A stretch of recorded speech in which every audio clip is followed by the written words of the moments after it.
Hello everyone, welcome back to another episode of my channel the United Frontier. तो ये video में बात करेंगे कल जितने भी सारे मैचेस थे in UEFA Champions League round of 16 की सेकंड लेग्स में, जहां पे एक एपिक बैटल हुआ at Metropolitano between Atletico Madrid and Real Madrid, और उसी के साथ आर्सेनल का मैच था विद पीएसवी, एस्टन विला का मैच था with Club Brugge and Lille का मैच था विद डॉर्टमुंड। तो ये सारे मैचेस को लेकर बात करेंगे ये वीडियो में, तो बिना टाइम खराब किए चल इस वीडियो को शुरू करते हैं। सबसे पहले बात करते हैं about the big match between Atletico Madrid and Real Madrid. तो देखिए, हिस्टोरिकली अगर मैं चैंपियंस लीग की बात करूं तो एटलेटिको मैड्रिड कभी भी रियल मैड्रिड को बीट नहीं कर पा रहे हैं। मतलब वो लोग हर वो चीज कर रहे हैं, हर वो कोशिश कर रहे हैं, मैच अच्छा भी खेल रहे हैं, लेकिन somehow they always find a new way to get beaten against Real Madrid. मतलब वो आपका चैंपियंस लीग की फाइनल में हो या फिर नॉकआउट स्टेजेस में हो, तो कभी भी एटलेटिको मैड्रिड रियल मैड्रिड को हरा नहीं पा रहे हैं इन चैंपियंस लीग। और यही कुछ मुझे लग रहा था बिफोर दिस टाई ऑल्सो, तो मैं रियल मैड्रिड को ही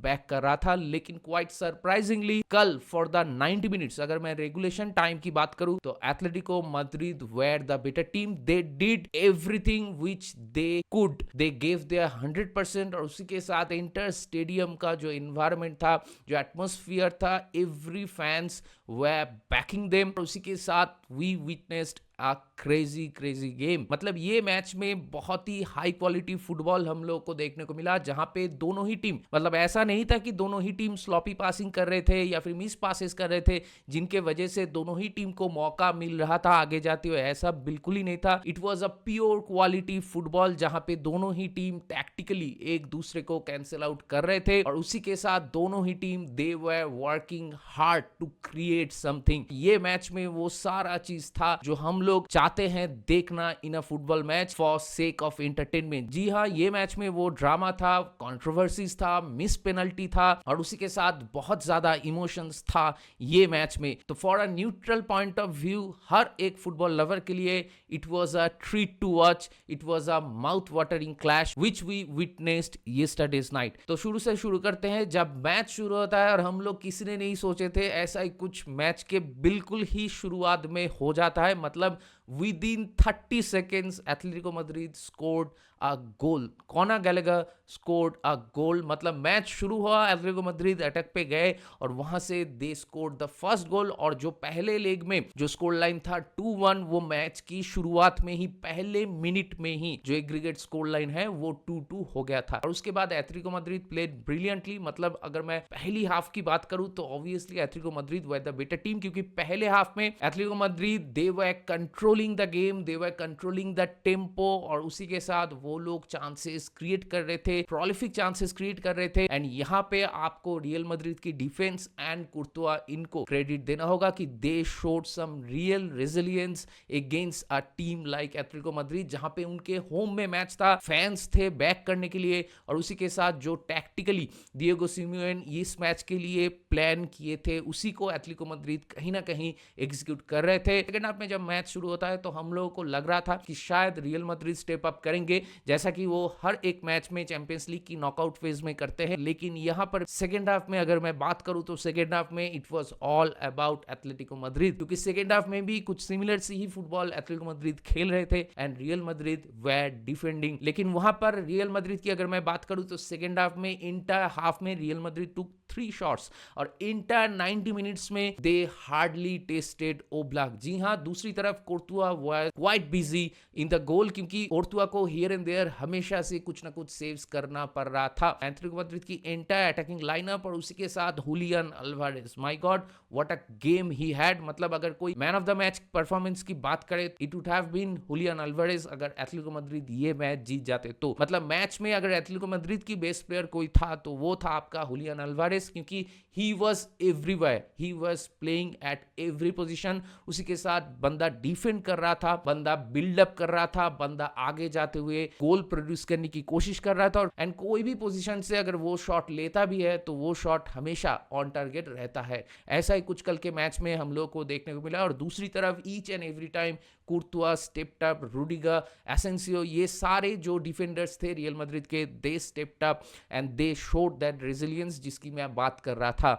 तो सेकेंड हाफ में जैसे कि मैं कह रहा था, रियल मैड्रिड हार्डली टुक एनी शॉट्स। मतलब एक टाइम पे मुझे याद है कि एक बढ़िया सी क्रॉस डाला था रॉड्रिगो ने, लेकिन वहां पे जूड बेलिंगम शायद गोल मार देता, लेकिन वहां पर भी हिमेनेस था टू प्रिवेंट दैट गोल। तो वहां पर भी एटलेटिको मैड्रिड अच्छा कर रहे थे डिफेंसिवली, और उसी के साथ सेकेंड हाफ में 70 मिनट के बाद एक पेनल्टी रियल मैड्रिड को मिलता है, जहां पे for the first time they were able to catch Atletico Madrid out of shape in the entire match. एक मोमेंट आया था जहां पे जूड बेलिंगम एक बढ़िया सी लॉन्ग पास खेला था, और उसी के साथ एम्बापे के ऊपर एक फाउल हो गया था जिसकी बदौलत रियल मैड्रिड को एक पेनल्टी मिल गया था। तो वो पेनल्टी जब रियल मैड्रिड को मिल गया था, तो तब मैं सोच रहा था कि अभी यहाँ पे अगर रियल मैड्रिड गोल मार देता है, जो कि वो लोग अक्सर करते हैं जब भी उनको मौका मिलता है चैंपियंस लीग की नॉकआउट फेजेस में, तो मुझे लग रहा था कि ये अगर गोल हो जाता है तो Real Madrid will go to the next round. लेकिन सरप्राइजिंगली विनीसियस जूनियर एक स्काई रॉकेटिंग शॉट मार देते हैं पेनल्टी में, जहां पे ओब्लाक को भी उसने टेस्ट नहीं कर पाता फ्रॉम द पेनल्टी स्पॉट, और रियल मैड्रिड एक इंपॉर्टेंट चांस मिस कर देता है in context of the match. तो हम लोग तो सरप्राइज थे, I am sure real Madrid के फैंस भी बहुत सरप्राइज्ड होंगे, क्योंकि रियल मैड्रिड के पास एम्बापे था, जूड बेलिंगम था, जो लोग पेनल्टी मार सकते हैं। जहां पे एम्बापे अपने रियल मैड्रिड के कैरियर की शुरुआत में कुछ पेनल्टीज भले ही मिस किया हो, लेकिन उसके बाद धीरे धीरे करके उसका गेम बहुत ही लेवल अप हो चुका है, and he look confident in yesterday's game. Entire match में ही Mbappe was good, Mbappe track back करके डिफेंड कर रहा था, गेम को आगे प्रोग्रेस कर रहा था, डुअल्स जीत रहा था, और उसी के साथ थ्रू बॉल्स भी खेल रहा था। तो एम्बापे जब वहां पे वो पेनल्टी जीतता है, तो मेरे ख्याल से एम्बापे अगर वहां पे पेनल्टी लेता तो शायद एम्बापे वहां पे गोल मार देता, क्योंकि जब टाई ब्रेकर में एम्बापे ने पेनल्टी लिया था तो he looked really really confident, और उसी के साथ एक बढ़िया सी पेनल्टी उसने लिया था। लेकिन it is what it is, real Madrid penalty miss कर देते हैं, और उसके बाद फिर से एटलेटिको मैड्रिड कुछ चांसेस क्रिएट करते हैं, लेकिन रेगुलेशन टाइम के बाद 90 मिनट्स के बाद भी स्कोर लाइन 1-0 रहता है in favour of Atletico Madrid. तो मैच प्रोग्रेस होता है एक्स्ट्रा टाइम में, और एक्स्ट्रा टाइम में जाने के बाद for the first time I have to say कि इट फेल्ड कि Real Madrid can score goals. मतलब रेगुलेशन टाइम में 90 मिनट्स में Atletico Madrid somehow manage and restricted Real Madrid to play their game. जी हाँ, यहां पर ही आपको एटलेटिको मैड्रिड की हर एक प्लेयर को और डिएगो सिमियोने को आपको वो क्रेडिट देना होगा कि वो लोग जो प्लान लेके आए थे अगेंस्ट रियल मैड्रिड वो काम कर गया था। लेकिन Atletico Madrid was also searching for that second goal, and Real Madrid also searching for the goal in the extra time. तो एक्स्ट्रा टाइम में भी एक ऐसा मैच हम लोग को देखने को मिलता है जहां पे एक लाइटनिंग फास्ट फुटबॉल चल रहा था बिटवीन दीज टू टीम्स, और ये दोनों ही टीम एक के बाद एक चांसेस क्रिएट कर रहे थे, और बिल्कुल ही एंड टू एंड एक मैच हम लोग को देखने को मिल रहा था। It was highly entertaining, highly competitive, और उसी के साथ क्वालिटी फुटबॉल, क्वालिटी पासेस वगैरह हम लोग को देखने को मिल रहा था, जहां पे दोनों ही टीम के पास बहुत सारे अपॉर्चुनिटीज थे इन द एक्स्ट्रा टाइम, क्योंकि एक्स्ट्रा टाइम में जाते हुए ऑब्वियसली बहुत सारा चेंजेस होता है दोनों ही टीम की तरफ से। जैसे कि रियल मैड्रिड की अगर मैं बात करूं, तो रियल मैड्रिड के लिए वेलवर्दे राइट बैक में obviously he was good at the right back. तो रियल मैड्रिड टीम की अगर मैं बात करूं, तो रियल मैड्रिड की टीम में वेलवर्दे की जरूरत है मिडफील्ड में। तो एक्स्ट्रा टाइम में जाते हुए लुका मॉड्रिच की जगह पे वेलवर्दे को लाते हैं मिडफील्ड में, क्योंकि राइट बैक में लुकास वास्कोस को लाते हैं कार्लो एंसेलोत्ती, और उसी के साथ चुआमेनी के जगह पे कामाविंगा को भी लाते हैं मिडफील्ड में, and Camavinga had a brilliant game. मतलब near perfect game he had against Atletico Madrid, जहां पे he were dominating the ball, he were controlling the midfield for Real Madrid. और उसी के साथ जब वेलवर्दे मिडफील्ड में आ जाता है तो रियल मैड्रिड ऑब्वियसली ज्यादा फ्लूइड फुटबॉल खेलने लगते हैं और चांसेस क्रिएट करते हैं। तो ये भी कुछ रीजंस हैं कि रियल मैड्रिड एक्स्ट्रा टाइम में वो फुटबॉल खेल पाए जो वो 90 मिनट्स में नहीं खेल पा रहे थे। और दूसरी तरफ एटलेटिको मैड्रिड के लिए डे पॉल चले जाते हैं, कॉनर गैलेगर जो गोल मारे थे वो भी चले जाते हैं, ग्रिजमान सब्स्टिट्यूट हो जाते हैं, लेकिन फिर भी एटलेटिको मैड्रिड जितने भी सारे दूसरे प्लेयर्स को लाते हैं लाइक सॉर्लोथ, कोरेरा, मोलिना, ये सारे प्लेयर्स भी स्टेप अप करते हैं और ये सारे प्लेयर्स भी अपना ए गेम खेलते हैं। मतलब एक्स्ट्रा टाइम में कोरेरा के पास जो एक अपॉर्चुनिटी था वो what a brilliant opportunity was. तो एटलेटिको मैड्रिड कहीं ना कहीं थोड़ा डाउन फील करेंगे कि वो लोगों को एक कायदे में देखा जाए तो एक गोल मार देना चाहिए था, लेकिन दे फेल टू स्कोर। और यहां पे आपको रियल मैड्रिड को वो क्रेडिट देना होगा कि वो लोग डिफेंसिवली रॉक सॉलिड थे। भले ही मैच के बिल्कुल ही पहले मिनट में वो लोग एक गोल कंसीड कर चुके थे, लेकिन उसके बाद इंटायर मैच में they showed that defensive solidity, और उसी के साथ Courtois kept them in the match. तो एक्स्ट्रा टाइम में भी दोनों ही टीम बहुत सारे कोशिश करते हैं और उसी के साथ एक एंटरटेनिंग फुटबॉल मैच हम लोग को देखने को मिलता है। और ये एक ऐसा फुटबॉल मैच था जहां पे गोल्स ज्यादा नहीं हुआ है, लेकिन फिर भी एंटरटेनमेंट के मामले में, क्वालिटी के मामले में it was a top notch game, it was a brilliant game to watch. तो एक्स्ट्रा टाइम के बाद भी जब there is nothing to choose between these two teams, match tie breaker में चले जाता है और टाई ब्रेकर में हो जाता है एक कंट्रोवर्सी, जिसके बाद मेरे ख्याल से एटलेटिको मैड्रिड की प्लेयर्स की शोल्डर डाउन हो गए थे।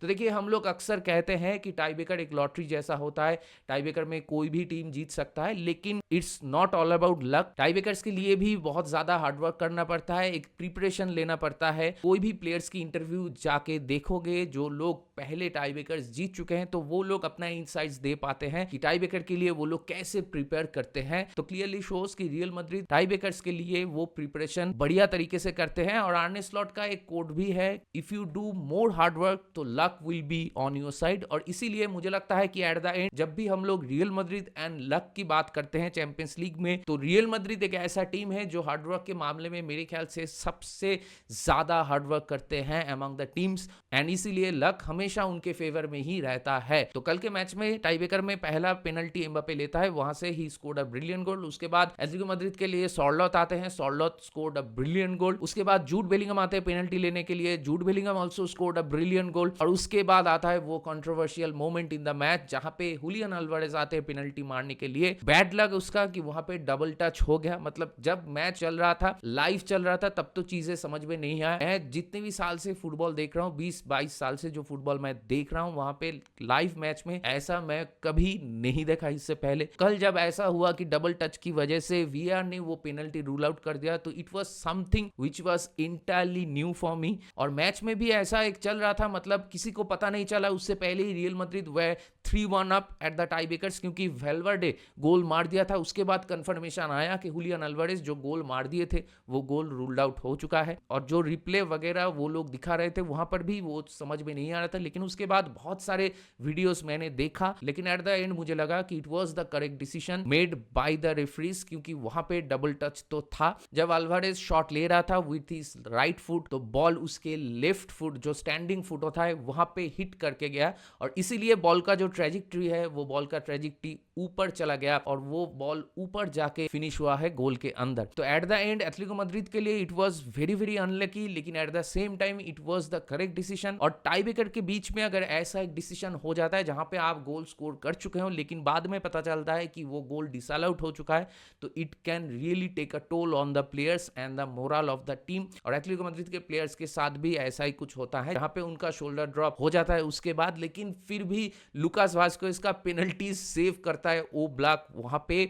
लेकिन उसके बाद भी लोरेंटे अपना पेनल्टी मिस कर देता है, क्योंकि he was under immense pressure, और जब वो पेनल्टी लेने जा रहा था तो इट वाज विजिबल। तो वहां पर भी लोरेंटे पेनल्टी मिस कर देता है। उसके बाद रूडिगर पेनल्टी लेने के लिए आता है। रूडिगर जब शॉट लिया था तो it was a blasting penalty, लेकिन उस पेनल्टी में पावर इतना ज्यादा था कि ओ ब्लॉक सेव करने के बाद भी बॉल अंदर चला गया। एंड रियल मैड्रिड एक हिस्टोरिक टाई ब्रेकर फिर से जीत चुके। In terms of Champions League, it is a match made in heaven for Real Madrid and Champions League. तो चैंपियंस लीग में कुछ भी हो जाए, never ever bet against Real Madrid. Real Madrid जब तक चैंपियंस लीग में है, तब तक they are the clear favourites to win the Champions League. और इस सीजन में भी जहां पे उन लोगों का लीग फेज में मैचेस उतना अच्छा नहीं था, लेकिन जब नॉकआउट फेज शुरू हुआ तो Real Madrid showed why they are the defending champions. तो at the end you have to feel for Atletico Madrid. मुझे लग रहा था कि सेकंड हाफ में रेगुलेशन टाइम में जब विनीशियस जूनियर वो पेनल्टी मिस किया था, तो मुझे लग रहा था कि आज एटलेटिको मैड्रिड का दिन हो सकता है। लेकिन जैसे कि मैं कह रहा था, यू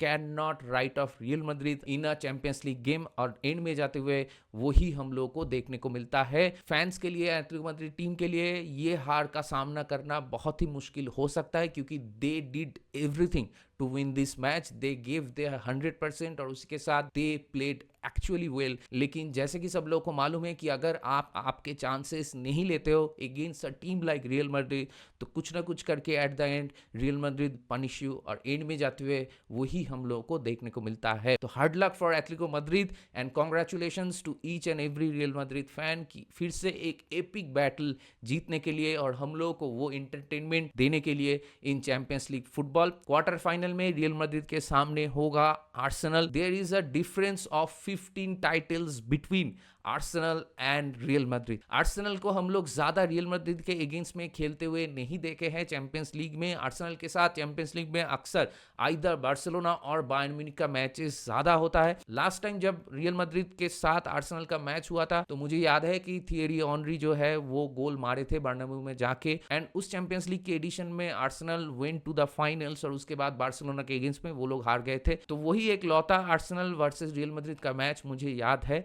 तो it will be an interesting game. भले ही आर्सेनल पीएसवी को मतलब बिल्कुल ही आउटप्लेड कर दिया ह्यूज गोल मार्जिन से, ओवर द 2 लेग्स मैच जीत गए जहां पे एग्रीगेट स्कोर है आपका 9-3 इन फेवर ऑफ आर्सेनल। और कल वाले मैच में भी Arsenal were the better team और आर्सेनल एकदम ही फ्री फ्लोइंग खेल रहे थे क्योंकि उनके ऊपर वो प्रेशर नहीं था, क्योंकि पहला लेग हेवी मार्जिन से जीतने के बाद ये टाई ऑलमोस्ट किल्ड हो ही चुका था। और कल वाला मैच एक फॉर्मेलिटी था बिटवीन आर्सेनल एंड पीएसवी जहां पे it ended as a 2-2 draw, लेकिन ओवरऑल एग्रीगेट स्कोर में आर्सेनल जीत गए 9-3। सामने होंगे Real Madrid in quarter finals which will be a huge game for Arsenal. तो देखते हैं आगे जाते हुए आर्सेनल क्या कर पाते हैं अगेंस्ट रियल मैड्रिड। इसके बाद चलिए जल्दी से बात कर लेते हैं जो मैच था between Aston Villa and Club Brugge. तो इस मैच की फर्स्ट हाफ में एस्टन विला कुछ जगह पे मैच फंस चुका था, लेकिन फिर भी जैसे जैसे गेम आगे प्रोग्रेस होता गया वो लोग और भी बेहतर बनते गए मैच में। लेकिन सेकेंड हाफ में दे आउटप्लेड क्लब ब्रूज और सेकेंड हाफ में वो लोग एक comprehensive and professional performance display किए हैं और उसी के साथ मैच 3-0 जीत चुके हैं एंड इंटायर एग्रीगेट वो लोग 6-1 जीत चुके हैं। Overall a comprehensive and professional victory for Aston villa. और ये मैच जीतने के बाद अभी क्वार्टर फाइनल में they will face a terrific team PSG. और इसी के साथ चलिए जो लास्ट मैच था उसके ऊपर भी थोड़ा बात कर लेते हैं जो मैच था बिटवीन लिल एंड डॉर्टमुंड। पहले हाफ की अगर मैं बात करूं तो थोड़ा इवन सा मैच था, लेकिन सेकेंड हाफ में Dortmund way the better team और उसके साथ वो लोग एक हार्ड फॉर विक्ट्री निकाल के एक रिजल्ट ग्राइंड कर लिए 2-1 जहां पे अवे मैच था और वो लोग मैच 2-1 जीत गए और उसी के साथ एग्रीगेट में वो लोग 3-2 जीत गए अगेंस्ट लिल। एंड इससे पहले लिल प्लेऑफ्स में बहुत ही बढ़िया खेल रहे थे, लेकिन एट द एंड डॉर्टमुंड के अगेंस्ट में वो लोग अपना प्लान एग्जीक्यूट नहीं कर पाए। And you have to give credit to Dortmund कि ये फिक्सचर में बहुत लोग लिल को बैक कर रहे थे over the 2 legs. Dortmund did the hard work और उसी के साथ ओवर द 2 लेग्स वो लोग लिल को हराने में कामयाब रहे। और उसके बाद अभी क्वार्टर फाइनल में डॉर्टमुंड के सामने होगा बार्सिलोना। तो ये भी एक इंटरेस्टिंग मैच होने वाला है। तो एक तरफ आपका होगा डॉर्टमुंड वर्सेस बार्सिलोना और दूसरी तरफ आपका होगा Bayern Munich versus Inter Milan. तो बहुत ज्यादा एंटरटेनमेंट और बहुत सारे एक्साइटिंग फिक्सचर्स अभी आने वाला है इन चैंपियंस लीग। तो we all as a neutral fans and football lovers we all are pretty much excited. और अगर आपका टीम चैंपियंस लीग की क्वार्टर फाइनल में है तो obviously you will be double excited. तो देखते हैं आगे जाते हुए ये सारे मैचेस कैसे पैन आउट होता है। और उसी के साथ कल जितने भी सारे मैचेस थे ये सारे मैचेस को लेके आप लोगों का क्या मानना है, आप लोगों का क्या राय है, मेरे साथ जरूर शेयर कीजिए कमेंट करके। तो दैट बीइंग सेड इस वीडियो को चलिए यहीं पे रैप अप करते हैं। अगर आप मेरे चैनल में नए हो और आपको ये वीडियो पसंद आया तो मुझे जरूर सब्सक्राइब कीजिए, इस वीडियो को लाइक कीजिए और शेयर कीजिए अपने दोस्तों के बीच, अपने जान पहचान वालों के बीच जिनको ऐसे वीडियोस देखना पसंद है। तो बहुत जल्दी मिलेंगे अगले वाले वीडियो में, तब तक ख्याल रखिए अपना, take care, good bye, glory glory Manchester United and keep the red flag high.